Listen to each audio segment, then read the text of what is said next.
Hello，大家好，我係Sue Marguerite and welcome back to my little Cantonese corner。今日2025年11月29號星期六。Today it is Saturday here in Hong Kong, and we are talking today about the 3 big fears people usually have when they're just learning Cantonese. So we're going to break these down. I'm going to give you the fears. I'm going to give you some solutions so that if you're facing this fear, how you can overcome it. And at the very end, I'm going to share with you my biggest fears when it comes to speaking Cantonese and teaching Cantonese. So let's get into it. Okay, the first fear without a doubt are going to be, say it with me, the tones. The tones are the biggest stumbling block to speaking Cantonese well. And so that is the number one fear for a lot of people, especially starting out, is that, am I getting the tones right? What even are the tones? Am I able to produce them? How do I compare them? There's so many different words that have the same sound, but different tones. And yes, these are all very true. In fact, when I was first learning Cantonese, there were actually 7 tones. And that meant that there was a high falling tone. And that this was before Yutping, so it wasn't like they had 7 numbers in Yutping and then they got rid of one. Yale, which is the phonetic system that I use, even though, yes, I know Yutping, but I prefer Yale, especially for beginners. It's so much easier to learn with Yale. And they had a high falling tone. So it was the high tone, which is 1. They had a high falling, which doesn't exist in numbers. They had the mid-rising, which is your 2nd tone. They have the mid-tone, the 3rd flat. And then they had the 4th low falling and the 5th low rising, and then the fifth low tone, just flat low. And with those, when I'm teaching, I usually do, this is 1, this is 2, the 2nd mid-rising, this is the 3rd mid-tone, this is going to be the 4th, this is going to be the 5th, and this is going to be the 6th, right? It just helps sometimes, just like in Yale, they have the tone marks. It helps to kind of, sometimes I talk a lot with my hands, so that kind of helps me to kind of get the idea that I have 1, 2, 3, 4, 5, and 6. So some solutions to this fear of getting the tones right, is to practice your numbers. So the numbers, you all start with learning the numbers, right? 1, 2, 3, 4, 5, 6, 7, 8, 9, 10. Those are the numbers 1 to 10.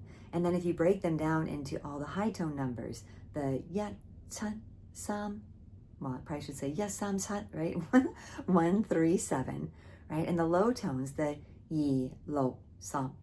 And then you start adding in different words, of course, mixing the numbers as well, but adding in different words that have the same tone as the number, because you can always be saying there's, like, for example, 9 of something, or there's 2 of something, or 3 of something. So you can always use the numbers to then connect to another similar tone word. So for example, if you said 9 dogs, right? 9 dogs, you'd be saying 9隻狗, right? 9隻狗, 9 dogs.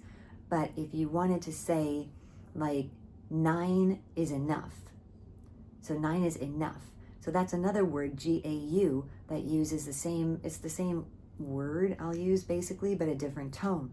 So you want to say, like, 9隻狗, 9隻狗, not 9隻狗, right? So you can hear the difference in the tones of the rising and then that flat tone. So you see what I mean? So if you practice that using different nouns with the numbers, it can help a lot in nailing those tones and lessening that fear. Okay, fear number 2 is when you feel you have a handle, a grasp on the tones, you then go into sentences and you're thinking, oh no, people tell me there's no grammar in Cantonese or Chinese. What in the world? There's grammar. And I am one of those that says that Cantonese is so easy to learn, but it's difficult to speak well with the tones.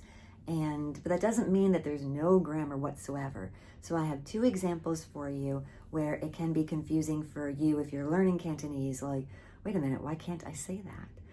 The first one is going to be that situation where you're giving something to somebody. Now in English, we can say, for example, the apple, right? Give me the apple, or give the apple to me. Indirect object, direct object, right? We can say it either way, but in Cantonese, you really can't. You have to be saying, give the apple to me. To give the thing to me, not the other way around. It would be 唔該俾一個蘋果我，俾一個蘋果我. It would never, never, never be 俾我一個蘋果. That just sounds really weird. Just like the second example here that I have is the time. Now, typically in Cantonese, the time is always after the noun and before the verb. So you would be saying, for example, 我哋聽晚食飯. 我哋聽晚食飯. But you can also put the time in the front. You can say, 聽晚我哋食飯. 聽晚我哋食飯. But you cannot put it at the end. You can't say, 我哋食飯聽晚. It just makes no sense. It sounds really super weird, just like it would in English if we put it, as they do in Cantonese, after the noun before the verb. We would never say, oh, we tomorrow are having dinner, or something. You just wouldn't say that, right? So that is the second example of how grammar can kind of get messed up, especially if you're used to an English style of grammar where those things are perfectly okay. Now, a solution to this would be simply to listen more attentively when you're out and about. Listen to TV, to radio, to conversations, and always be practicing yourself with people that are going to actually tell you that it's not exactly correct to say it. Because there does exist this thing in Hong Kong that people are just so happy that you're speaking Cantonese that they tend to never tell you if you're doing it right or wrong. Not all the time, but sometimes you can get into trouble where you're like, wow, everybody tells me that I'm speaking fantastic, when actually there are some spots that could be cleaned up and fixed. And then next time you'll know it and you won't get in the bad habit of doing something incorrectly over and over and over again. And that becomes just so much harder to fix. Okay, you've got your tones down, you've got the grammar under control, and now your big fear is going to be actually going out and speaking with real people in real situations where you don't know what they're going to be throwing at you. When you're in your class or practicing with friends, it's all very controlled. You go out there and you're like, oh my goodness, it's so fast. It's so, I don't know what they're saying. They're contracting a lot of what I'm learning, and that happens a lot.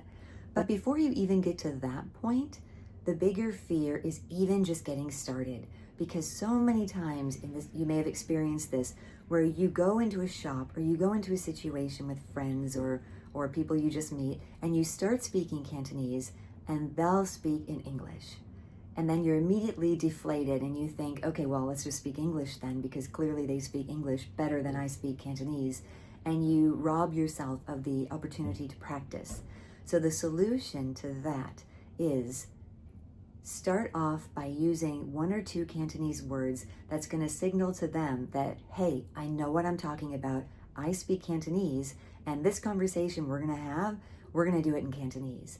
And what I mean by that is, for example, you go into Starbucks and you want to order, and if you just go up there and say what you want to say, like I want to order this, then they might, they need to change the channel a little bit, because for them too, they're thinking, okay, now I got to speak English. So you're both coming at this with this, I got to speak English, I got to speak Cantonese. And it can spectacularly backfire where you end up muddling through in English and you're like, oh, I don't have a chance to practice. So what you do is, before that even gets started, you can go up and say like, 你好, or something that's going to set their ears off to knowing that you're speaking Cantonese, and that they can either breathe a sigh of relief, or they can be like, okay, this is wow, you speak Cantonese, this is awesome. And they can give you that help that you need. So set that stage by saying 你好 or 早晨 if it's morning time, or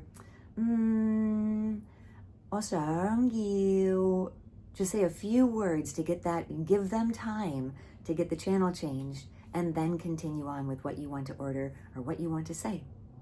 And of course, regarding conversations that then get deeper and that the fear now is like, my goodness, they're speaking so fast, I can't keep up, I don't know what they're saying, I don't want to revert to English. Practice.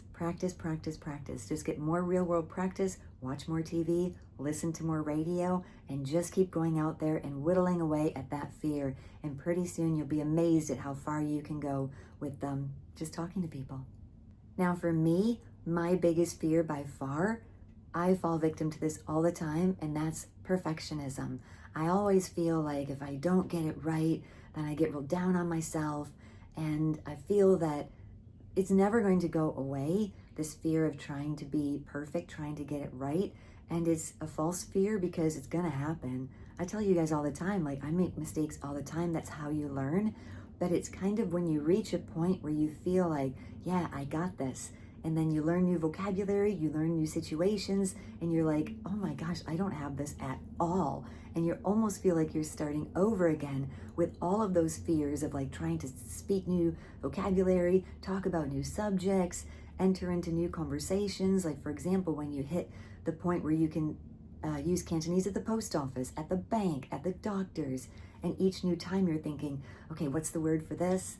So it never really goes away, but it's, for me, the biggest fear is that trying to be perfect and trying to wait until I am to start. And maybe that's something you don't experience. It's something I put on myself a lot. But with each try, just keep learning, keep growing, keep doing. So all of this advice I've told you is things that I tell myself. And I hope that this was very helpful to you. I look forward to seeing you back here on my Cantonese Corner. If you like the video, please like and subscribe. If you're learning Cantonese, please head on over to my school community where we're getting things started. And I'll put the link in the description box to that. You can take a look. I've got some courses and a great community page over there that we're just getting started, but would love to have you be a part of. All right, everybody, take care, and I'll see you next time here on my little Cantonese Corner. Bye.